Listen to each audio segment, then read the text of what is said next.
Good. Hello, everybody. I hope I didn't surprise anyone on the stream. Hello, hello. Everything good working here, working stream. Good. Good evening, everybody. Hi, everybody. Welcome to this .NET the Meetup of February 2024, Meetup second one. As always, presented by DotNetDevs.at. What is DotNetDevs.at? We are a non-profit organization here in Vienna, Austria. And the goal is to spread knowledge and experience in the .NET world. I'm Andy Willich, I'm the chairman, and today I have a lot of hats because I not only do the intro, I also have to talk. And I work here. So yeah, so more to that, you find us everywhere on YouTube, Twitter, LinkedIn, Twitch. It's Twitter. Yeah, thank you all for joining here and on stream. Thank you for your time, and yeah, thank you to TechTalk. So I'm now I have now I have still my chairman hat. So thank you TechTalk, this company, for hosting us today. Now I have my head as TechTalk employee. Yeah, thanks for having you all here. Yeah, thanks for having us. After the talk, we have drinks and pizza is ordered, I think. Yes, pizza is ordered afterwards. Yeah, I work here. Carl, who is also part of the .NET, is also working here. We're a software company, and surprise, we're looking for people. Yeah, there are some info there or also on your seat, and you can ask us both. And we have, yeah. So back to my chairman hat. Thank you also to our other sponsors, Dieter Avery and Rubicon, for financial support, that we can do these meetups, have the hardware for streaming and recording everything.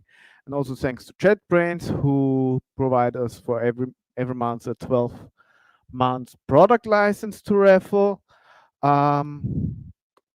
You can take part in the raffle by, wait a moment. Did I started it? No, wrong window. This one. Yes, it's started. You can take part in the raffle. I always forget to start it. In typing hashtag JetBrains in the chat, and after the talk, we will raffle the license. If you in the audience want to take part, quickly join on your phone the stream, type in, and that's done. Quick, some community notes. We have some events in the futures by friends organized of us. First, the Coder Dojo Wien has coding dojos on March and 15th, 1st of March and 15th of March here in Vienna. In May is the Como Camp, collaborative modeling unconference.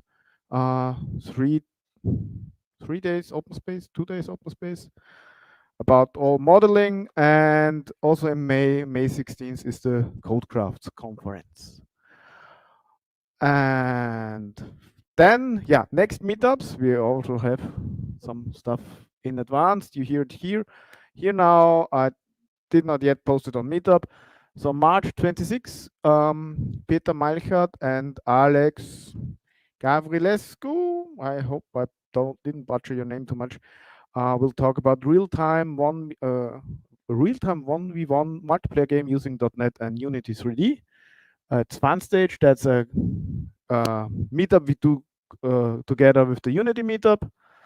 And in April on 16th, Bas Dijkstra is coming to Vienna and is talking about solving the integration testing puzzle with contract-based testing. This happens at Rubicon. And with that, I give over to the speaker of today. So next set. It's strange. Good. Today's talk, finally. GitHub Copilot, gimmick or useful? Yeah.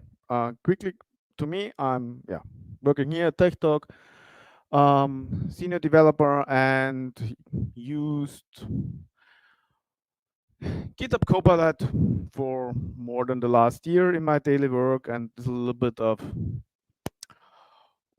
a little bit showing what it can and answering the questions if its gimmicks are useful. Before we start, I have a question to you. If you're already using GitHub Copilot, that's an interactive forms question, so I'm highly experimental.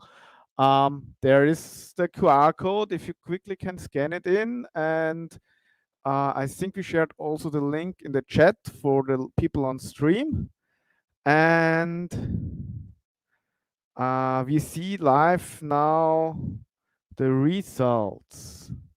Come here, there's space. Whoa.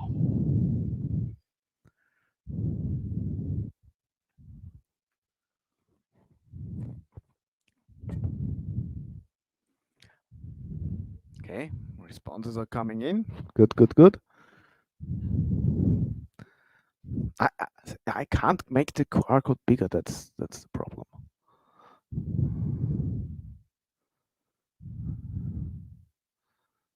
So stream is a little bit behind, so we need to wait a little bit longer. Let's see when it stops coming in. 29. 30.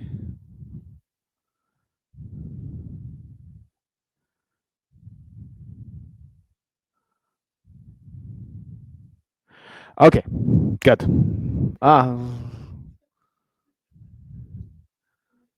You can come nearer to scan it, no problem.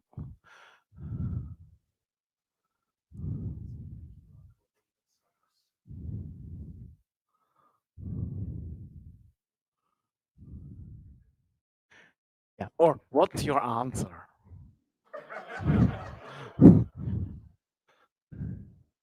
No. Okay, good. So thank you all. Okay, we have two-thirds are not using yet GitHub Copilot. So then you will see a lot of stuff what this thing can do for you. Cool. We did some similar questioning here at the company in November, and we were at 50%. Good. Quickly, what is GitHub Copilot? If you look at the Wikipedia page, it says cloud-based artificial intelligence tool, and some other stuff. Since the technical preview was in June 2021, so nearly 3 years ago, and the first release was already in June 2022. And I looked at it and so, okay, it's 1.5 years ago. Why it's now exploding and everywhere talks about this? So, looks like some things need time. You can use it in, I would say, in our bubble favorite IDEs, Visual Studio Code, Visual Studio. There's also NeoVim plugin, probably not so used by much from us as .NET, and it's also in JetBrains IDEs integrated. And the one thing what's a little bit sad, or yeah, it costs. It's not free. It costs 10 euros per month for personal use. 19 is the first, the smaller package for company, and then you have enterprise for 39 euros per month. And that's the big question. I have it in the stuff.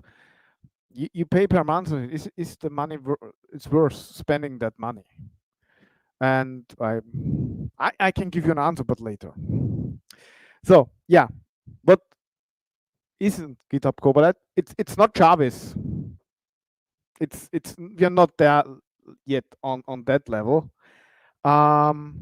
It's more that it's a new user interface. There's perhaps you saw it was some talks from Scott Hanselman, and I think his analogy is really cool. GitHub Copilot and this all LLMs are a new user interface for us. It's a different way to interact. Yeah, we still use keyboard and mouse. There are now also some integrations for voices for voice support in GitHub Copilot, but it's not a button. It's not a command. What you have, it's a new user interface. How you interact with your computer, and that's something we need to keep a little bit in mind, because and that's what I notice. It's you need a behavior change to really use it, and I show you why.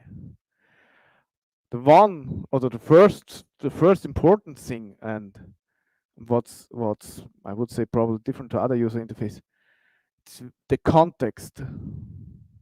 When you ask GitHub Copilot stuff or want something, is very important. It can only help you if you tell him or her or it what you want. So you need to set the stage.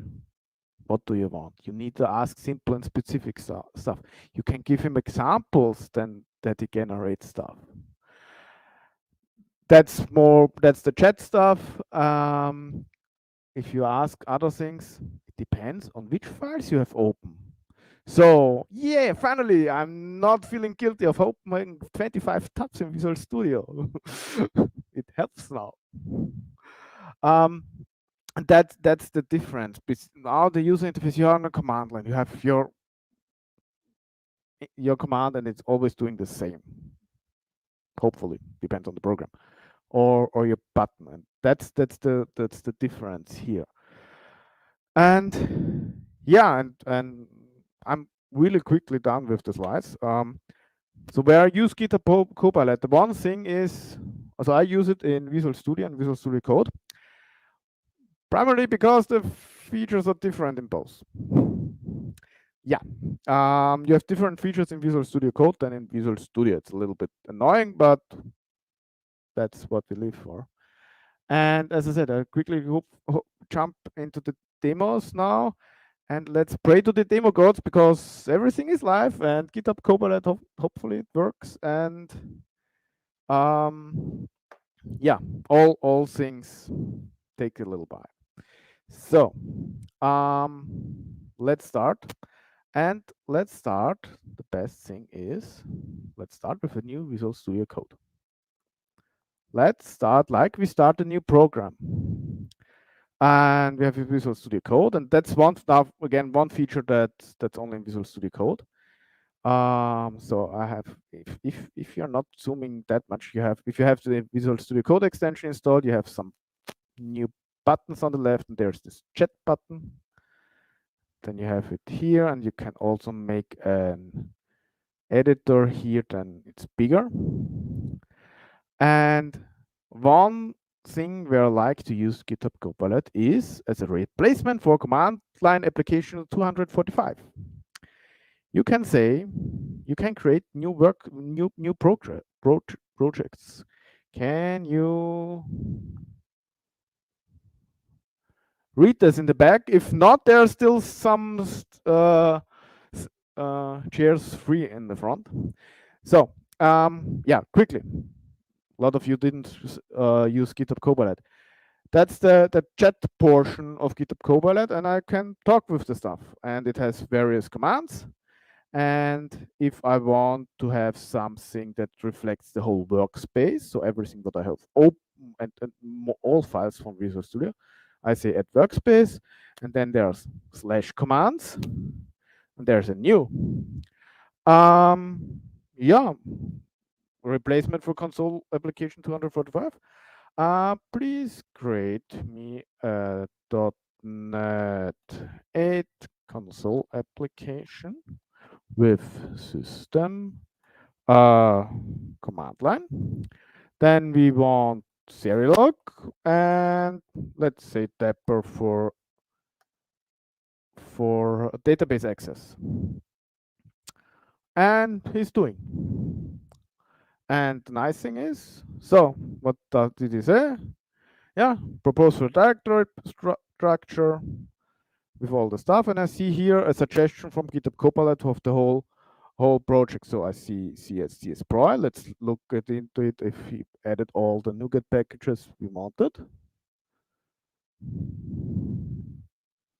Yeah, we have system command line, Serilog, and Dapper. Cool, .NET 8 as we wanted. So we see here the preview of it, what it would be great. A program, yes, you can look at the stuff and takes a little bit.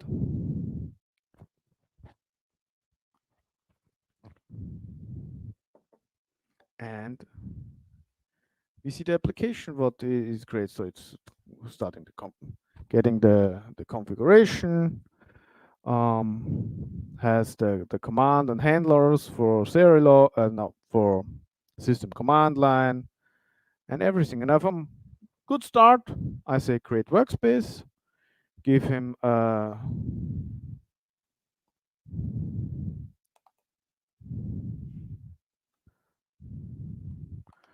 folder.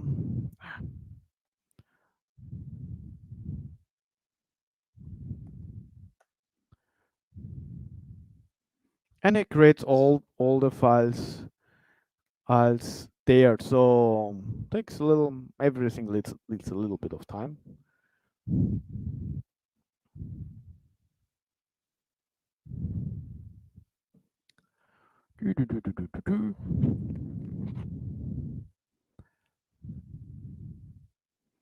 Yeah, that's the one small thing.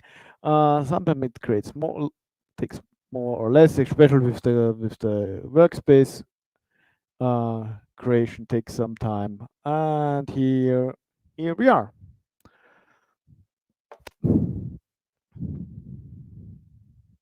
Yeah, everything is created, and I can start with working on the project. So if you have a lot of yeah, you want to test something, you need a quick tool to automate something, say GitHub Copilot, please, I need that, and done.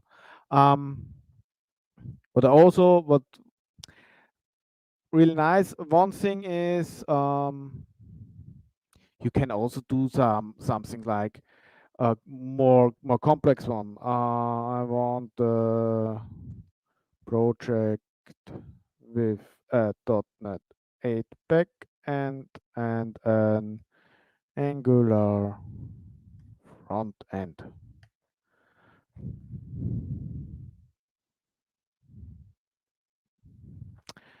And here it sometimes depends on his mood.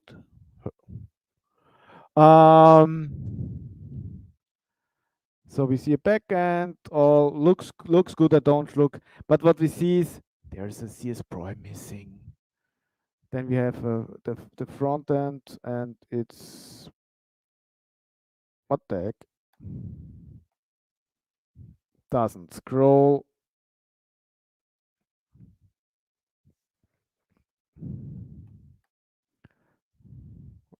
Is there a scroll bar missing? So now it's then we have the front end, quick look, looks good. At least the packaging is there. It can do more if you specify then your prompt now. Please create a CS Pro, and so you get better results. But then so I know this is for the small ones, easy ones, that was fast and works most of the time. If it's complexer, until I have my prompt fixed, I would have created it manually. So it depends, sadly.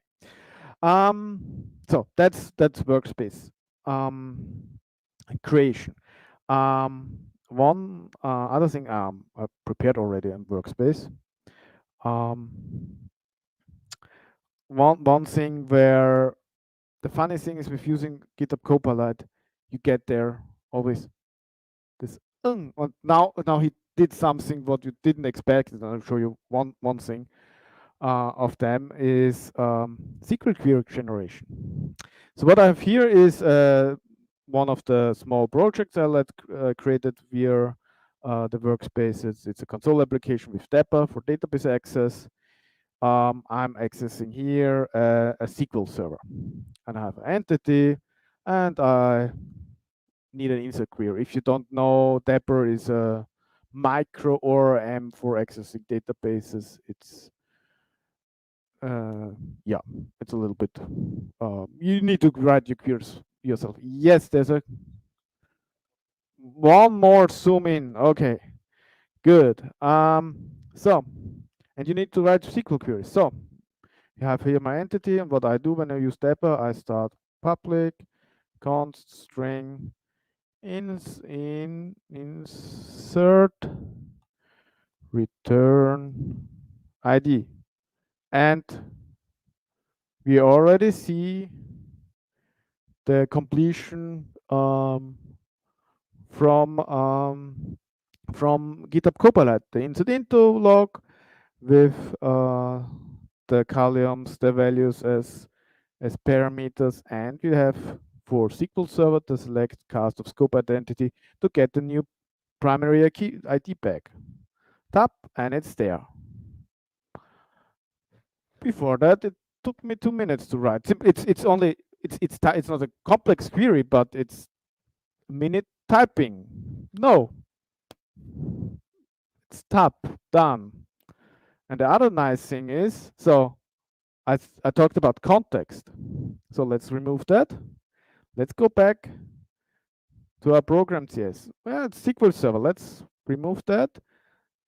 And let's go against the Postgre SQL database. Let's try the same. Public const string insert return ID. It's in the dialect for PostgreSQL. So context. It knows, okay, there we are using now Postgre server. Okay, I create the SQL query for Postgre. And this was one of the small things that so simply popped up, and then and it helped me again save 10-15 minutes this day. Good. That's the small thing. Let's switch to a bigger project.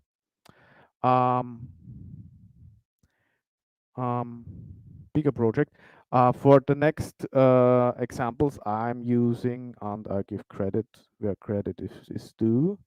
I have a project based on the clean architecture template by Jason Taylor. He also used it here for some projects. So it's based on that. It's a .NET backend on different front ends, and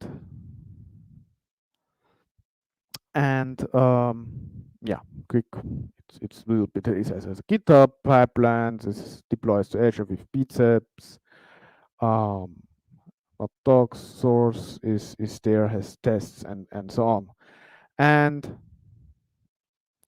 again, something is on and let's imagine you're starting a new project. I have shown the source because I have no clue about the structure of this stuff. Workspace, GitHub Copilot. Let's ask him. Where can I find the entities of this project? And again, with this workspace, GitHub Copilot is now looking at the whole folder structure, so expanding the context, and take some time.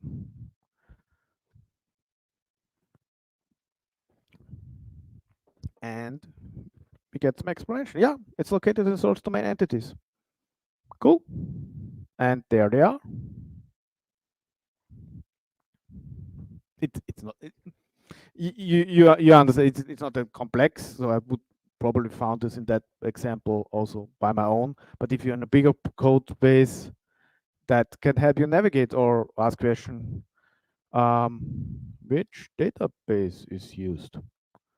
If your documentation isn't up to date for how to set up a development environment, what do I need locally installed, or which Docker container needed to start? So yeah, it uses SQL Server, and it's also it says why, because it sees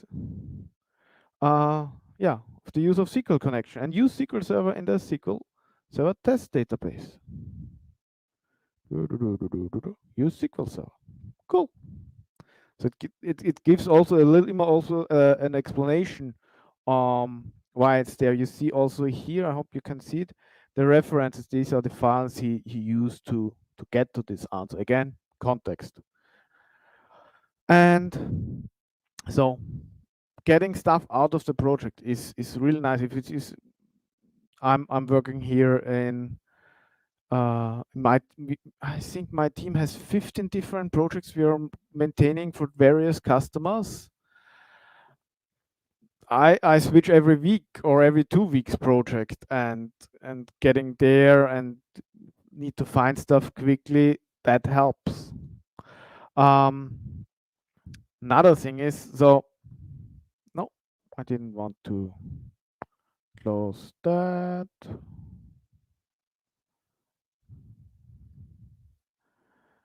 Another thing is where I like to use it, and some colleagues is I'm honest, I have no clue about TypeScript and JavaScript, so I can read but and understand it, but sometimes it's okay, what does it? And there it's really nice. So I looked at the code some when, and so I need to find the right file. So it's a to-do template. So I was looking at the files, some on the components, okay, and scrolled there and found this. So it's TypeScript, and there is some dot connector. And so what the? And again, let's see. Ask GitHub Copilot. So what you can do is you mark the code and you press here or Control dot, and then there is. No, it's not. Why it's not here? There's a rewrite. There was.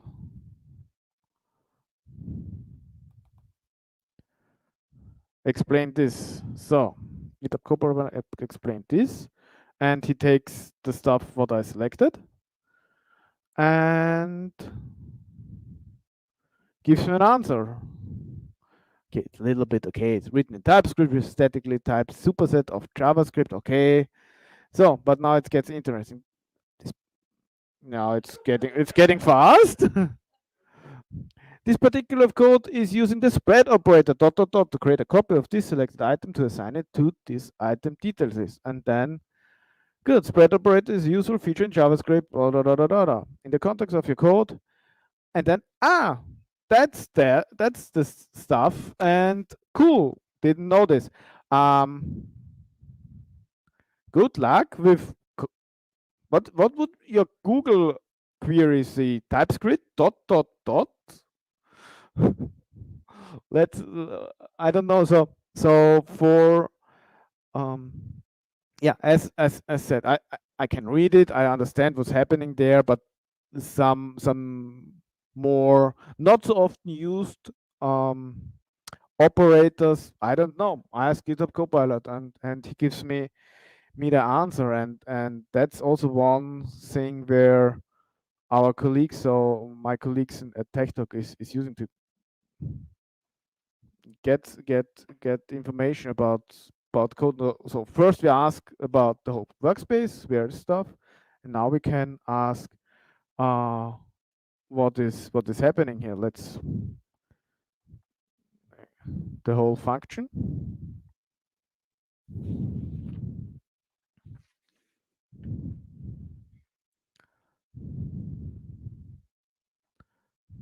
Da, da, da, da, da. So let's make it a little bit bigger. Again, the reference takes two items, blah, blah, blah, creates a shallow copy, using the spread operator, assigns it, and this is to prevent to direct mutations to selected item when changes are made to this item details editor, and calls and open a model dialog, and so this helps. And for me, and this is again something where we need to change. Yes, this is nice. If you have someone are more experienced, then you can make educated guesses about what this code does because you're used to it, you saw it somewhere else. But let me finish. But imagine you're a junior developer and don't have the knowledge. Now you have somebody who can simply ask question what the stuff does. And sadly, when you worked with juniors the first weeks, they need some time to open up, to start asking questions. Now you don't, they don't need weeks, or they can't ask immediately the stuff. But we have one question here. Before you ask the question, you get a microphone. Yeah, I turn it on.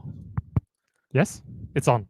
So I was wondering if there's a way to like, because right now it's basically repeating what's already written there in the code, which is useful for a junior developer. What would be useful for me is everything that's not written in the code, the context that's not there, that how is it called, how is the function used, why is it there, and it look at like the surrounding project and tell me more about basically everything that's exactly not written there.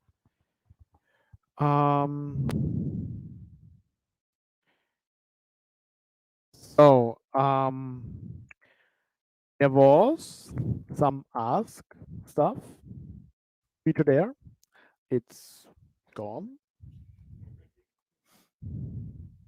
Or is it in the other?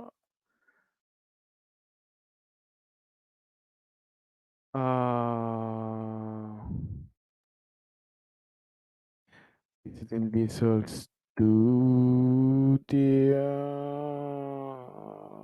That's this. Is it here? Does it explain? No. There's an explain that does this the same here. What we can do. Where is the show item details model function used?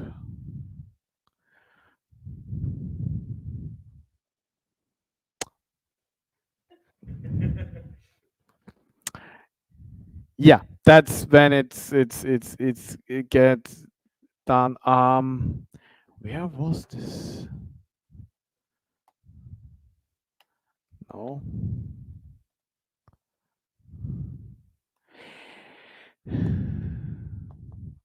There. Start inline chat. There it was. So. Let's ask this one. How is this method used?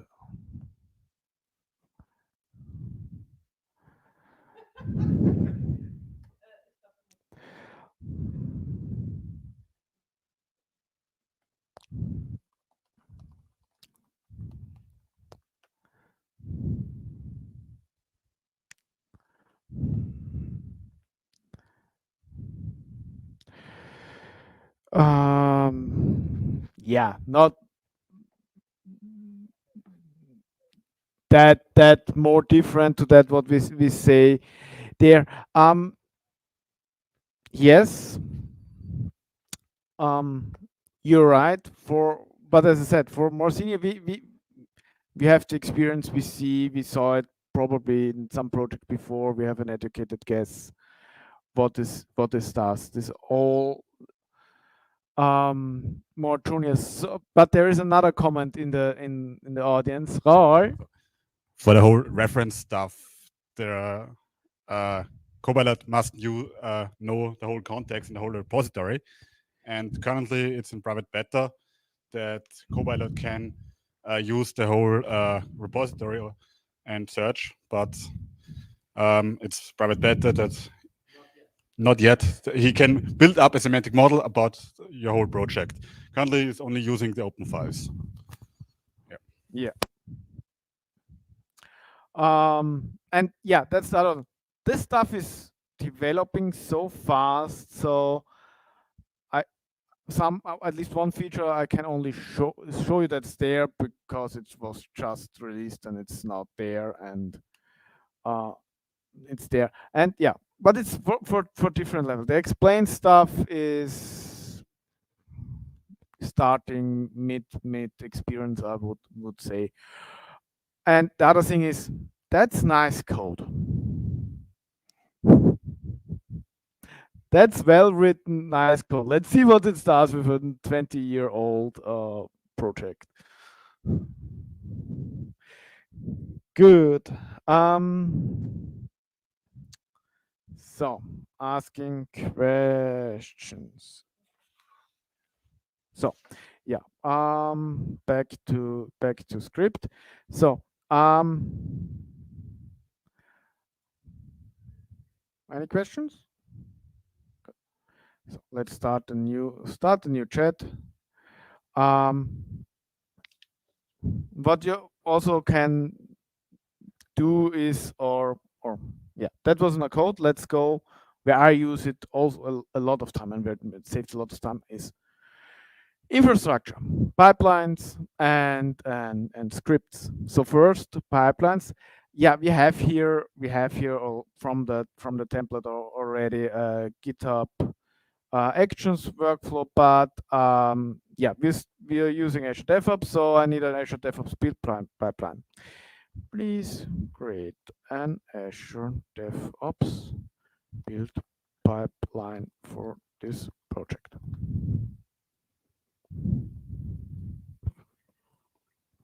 While we wait, it looks like you get better results if you're nice to LLMs. There were some studies already I saw. So, and what we get? Yeah, he gives me, let's look, okay. We trigger only a master, okay. Windows latest, yeah, we could use Ubuntu, it's okay. We make a release build, we install NuGet. Okay, it's using a VS build task, then starts the test, makes publish artifact, build artifacts. Yeah, okay, something we can start, and we say output into a new file.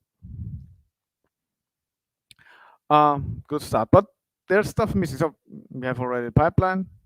NuGet is good, but we would need the .NET 8 SDK installed. So install .NET 8 SDK. Done. .NET task package wrap SDK version 8. Directory. Cool. And then yeah, it uses build artifacts, but we should not use them anymore. We should use pipeline artifacts, are they now called. So you publish. We are missing. Do we do it out? Okay, that's yeah, publish the output as pipeline artifact. Done.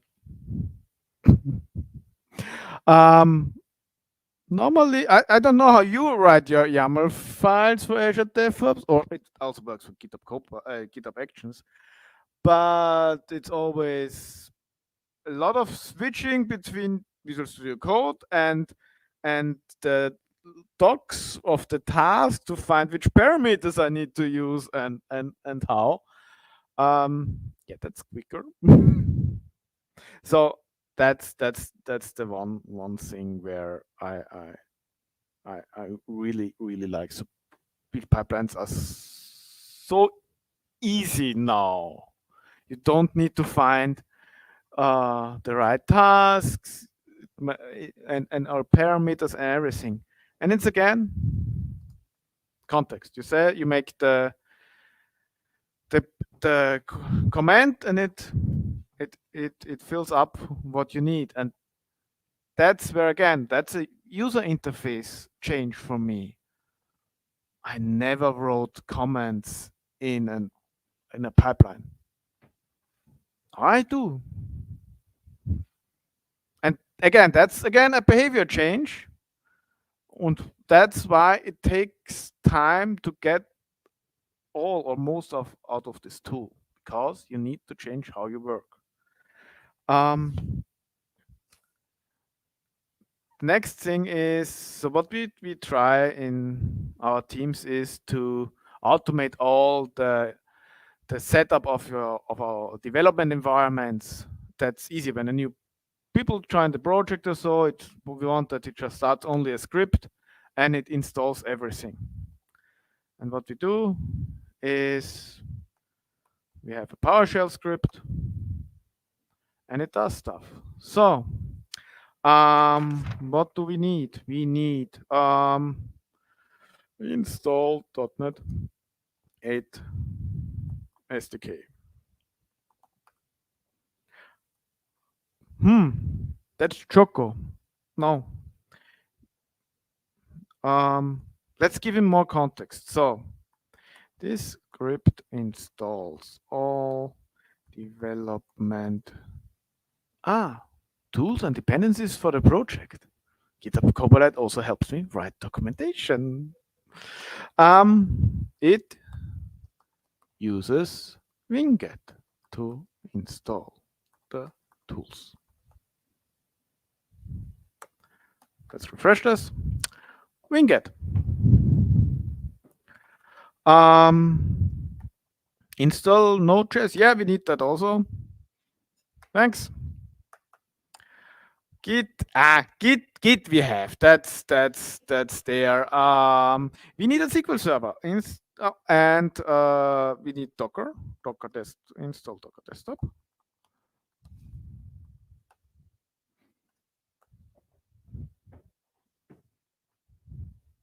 Done. Save, commit, and the next one needs only to execute it. And that's now the sample for setup PowerShell script. You can do the same with your PowerShells that you use in a build pipeline. I had in one project, we had a lot of markdown files in the project where we documented stuff. Customer wanted a Word file. Okay, and I started. Let's combine all the markdown file into one file, and he creates the PowerShell loop and everything in that. Then use pandoc to convert markdown to Word file. Done. That shell script, that PowerShell script. Customer wanted a deployment package. Okay, PowerShell. Okay. Copy from that. Copy that. Copy command there, all the copies, and then let's zip everything into one zip file. Comment, and it completed the script. Customer project can't show you the scripts. And yeah, I can read PowerShell. But again, PowerShell for me, I'm using it sometimes. I know enough to damage things. But it's always a switching between Visual Studio Code and the browser and Google. How do I do this stuff? now it's a command, and that's again easy for demonstration. But when you have then loops and concatenating files, again, a new person who is not used to it doesn't understand. But now it have not only can't ask the person GitHub Copilot, you have also the command already there. Good. I have my checklist. Yeah, the next thing what also will help our us senior or more experienced developers. This nice little button that's also now available. Let's show you something that we not only are in Visual Studio, but we also in Visual Studio Code, but we're also in Visual Studio. You have the changes. Also here the magic button. Let's stage the pipeline. Does it work? That's a 50-50 chance with this feature if it produces the right thing or not. That's the sad part. It should create a commit message.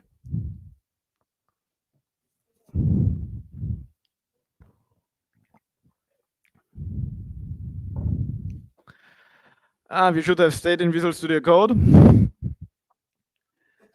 Yeah. Yeah, okay.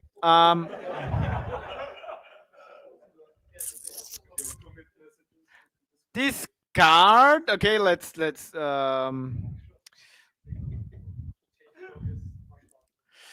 a little too much context, I would say. That's better. Pipeline YAML file for CI/CD. Or the next one. Let's set up PS1 script to install development tools and dependencies. Again, simply thing. One thing, please don't forget to stage the changes. If you don't do it and you press the button, remove unnecessary lines from to-do items. No idea where it gets the stuff. There's no change. It's simply hallucinating. Perhaps you should do that as next time. You already prepared the commit message for you. Yeah, and the one feature I can only show you how to do it. I tried it. I can show you that.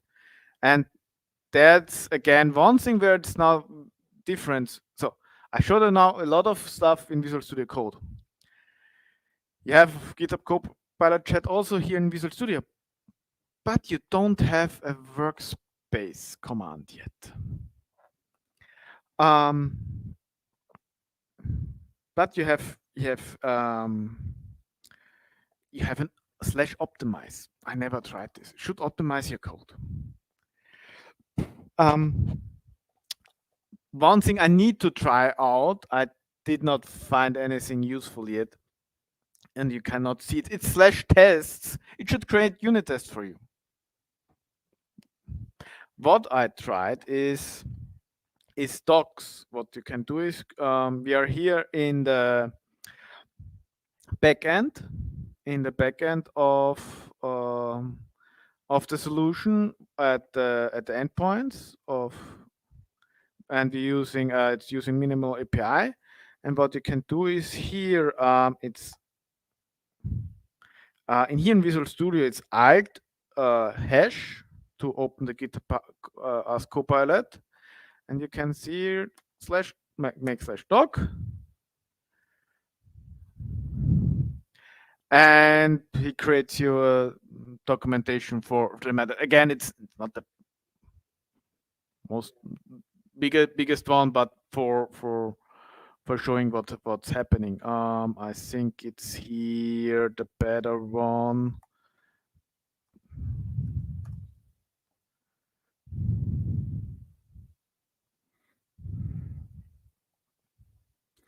Handles, command cancellation token. Yeah, it's standard, but it's there. Depending on your project, you need to create something like that. You can create it quickly. One thing, if I find it in current user, one thing is, and it's new. I did not test it and see how well it performed, but one of the latest features what they added was rename support for GitHub Copilot, and that's magic button again.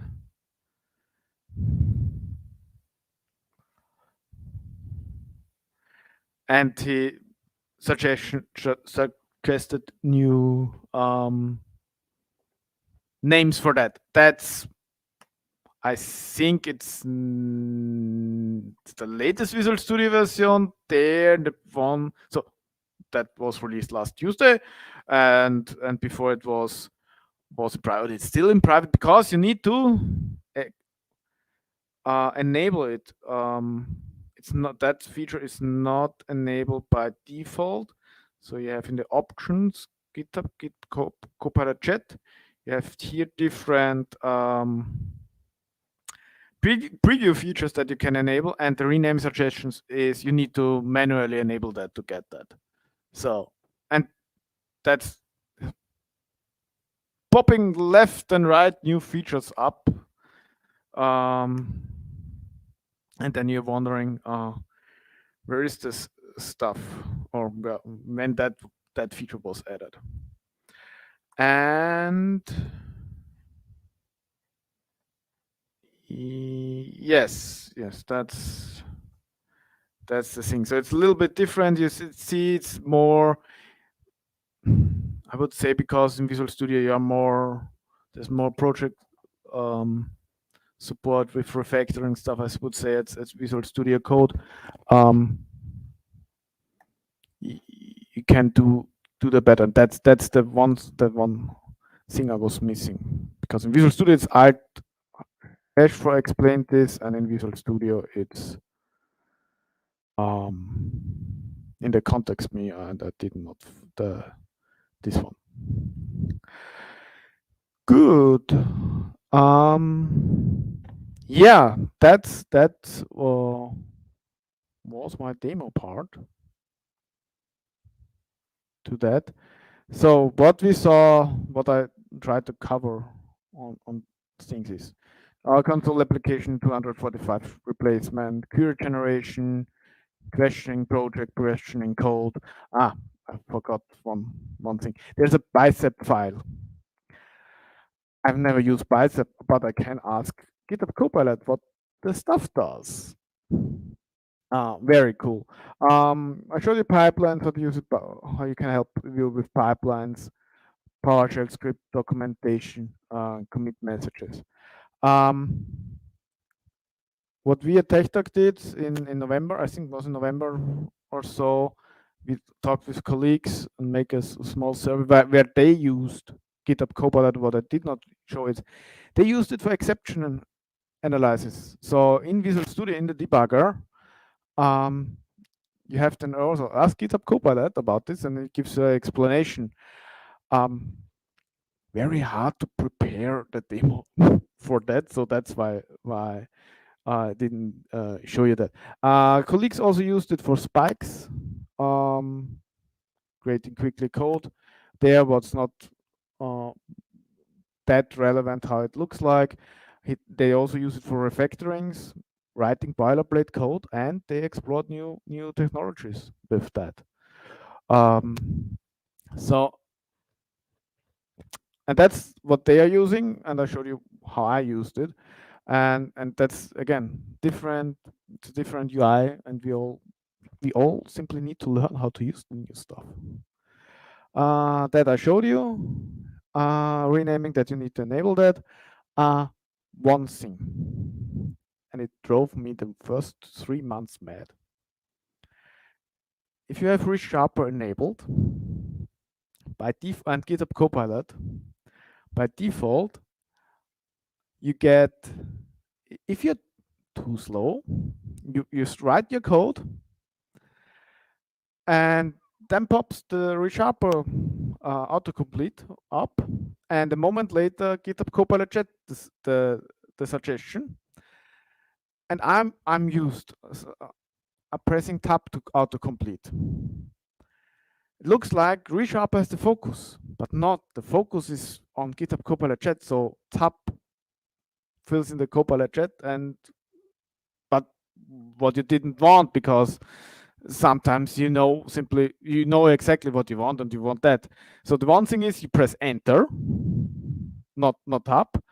The other thing is you can disable the stuff at the moment. The resharper autocomplete, that it's going back to the Visual Studio one. There is an issue with resharper to make this better, but at the moment you need to disable that if you're used to that. Yeah, took me some months to find that.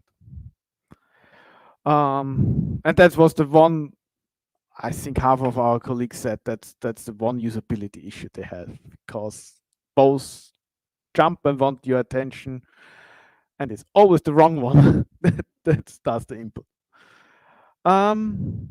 So I showed you a lot of stuff. Before I answer that question, do you have questions for me? Yeah. From the chat, Harald is asking, is it possible to ask for latest C# 8 features, such as refactoring using the latest features? I don't know. I tried to find out on how old the data set is they're currently using. Didn't find an answer. I think there is no one. We saw that it creates .NET 8 stuff. So he knows probably that there's .NET 8 there. 2 months ago, I once got the answer that .NET 8 is not yet released yet, and I should use .NET 6 as LTS version or something. Try it out. I can't. The template is very new from the so they always update it, so it's all using the latest stuff. So I don't know. Try it and report back, please. Good. Yeah, okay. One here in the front.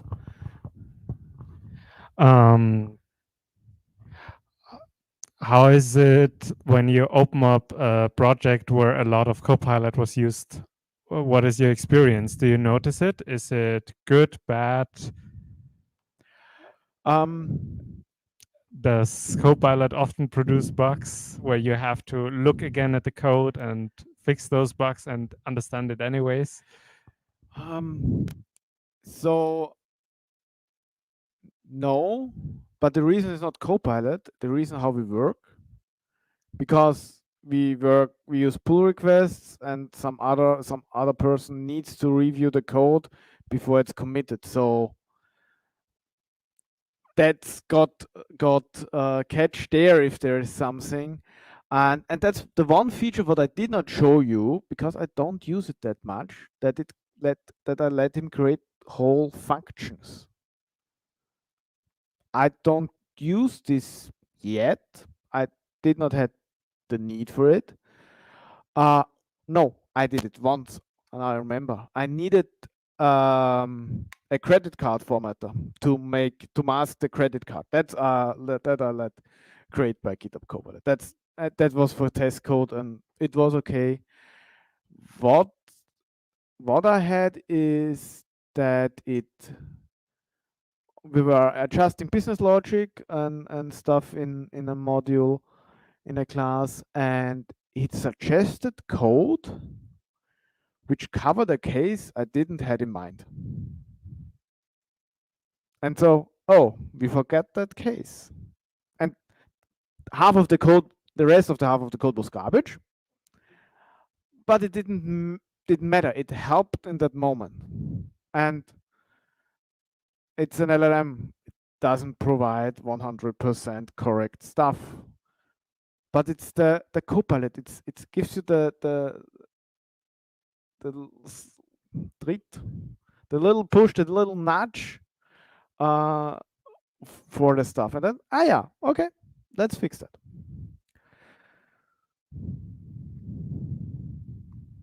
Good. Then I answered that question, and yeah, I find it useful. I don't want to work without it anymore. And I would pay for it personally, because personal 10 euros or the 19 euros per month, if I save an hour a month, and no problem doing that, that's there. It's less boring work for me, as you see it in my examples where I use it.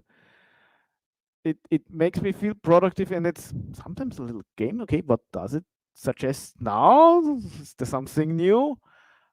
So I don't want to work with anymore. It's absolutely useful, and yeah, I use it in every project. Surprise of this? Was this a surprise? So yeah, that's so it's so easy that it helps. But I'm not done. As I said, it's a behavior change to get. I would say I get a third out of GitHub Copilot. Perhaps half of it, if it can so much more, but I'm not used to it yet. Because I don't have the situation yet where this was useful or did come to it, and so it's a lot of potential there to increase my developer loop, to be faster and more productive in development. Good. One thing I have in my slides, and I'm surprised that there are no questions yet, because every time somebody talks about GitHub Copilot, what about copyright and security? So I put some slides there. So it's only some information for you. So about all the copyright stuff is, I'm not a lawyer. I can only say that contracts, and there's the copyright commitment from Microsoft, and there is the Copilot Trust Center, where you have a lot of information where it gets stuff and what it does with your stuff, the stuff what you enter with your projects and everything. But there are laws, there are contracts.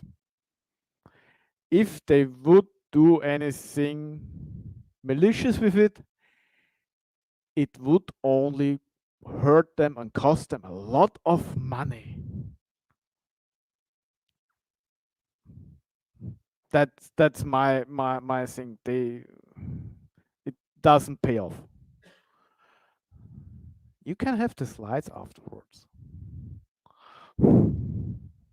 Some settings for Copilot for the admin. So there is some settings to allow public code, that it's use public code for you. You can also enable the chat, and there's also GitHub Copilot CLI, but I never tried out and no idea what it does. There's some content exclusion rules for all your repository. If you have some policies in your company that it excludes all of the folders, like in the example, all in the secrets folders. You should not commit secrets in your repositories, but yeah, still. And there's also licensing, so you can disable it for give it for all members, or only give it to selected members in your organization. And with that, thank you for listening. Thank you for being here. Which question can I answer? Are there still some left in the chat? Local here. Good. Then I switch head again. So normally, normally I give now the speakers a gift. The speaker a gift. One question. Okay. Then quickly. Mark is asking, which is the best recommended way to prevent leaking secrets, assuming the workspace contains sensitive information? Don't commit them. There is some, and you should find this information in the Trust Center. There are some detections included that it doesn't send this stuff out. So it should detect personal information and masks them and API keys. And so there is some stuff in GitHub Copilot when it sends the context to the server. And that should filter it out. There are some output. There are a lot of output logs here for Copilot. That's different. It's one where it gets data. I think there is some beta feature or so when you can also see in the log files what you're really sending there. That's the stuff. But don't have secrets in files. Put it at least in environment variables. Or store it where else. But that's a general problem what you do with your secrets. Good. So then back to you. So other head. So normally I give the speaker a small present, our custom coaster and stickers. Not today, but I forgot this. I removed one slide. So, but still for you all here, today we have the green custom stickers with our logos. They are there on the table. There are still some left. Also some other .NET and C# stickers are there. Please take them. And yeah, thanks again to our sponsors, Avery and Rubicon, for the financial support that we can also produce these stickers. JetBrains for the raffle, what we do in a moment. And yeah, TechTalk for the location here. Is the pizza here already? Good, then I will be quick. The raffle. Where is the raffle? I need to find the right browser. So we have 12 entries. So let's draw.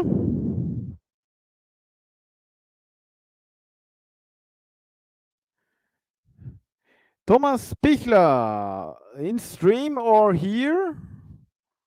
Nobody here. So for Thomas, please write me an email at this email address, team@DotNetDevs.at, and you will get in the next days an answer with the voucher key. Not tomorrow, days. Also 112 hours later where the voucher is. Good. With that, the last thing, what is very important for us, we want to make these events better. And for doing that, we need your feedback. And we have a quick feedback form here with a bigger QR code that should hopefully work more than the small one. Or the link is in the chat. Please give us quickly feedback for improving. We want to make great events for all. That's too big. And okay, that's a new problem.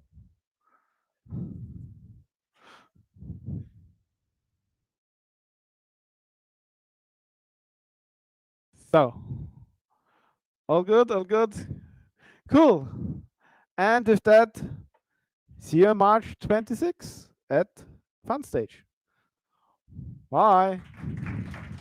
Bye, stream.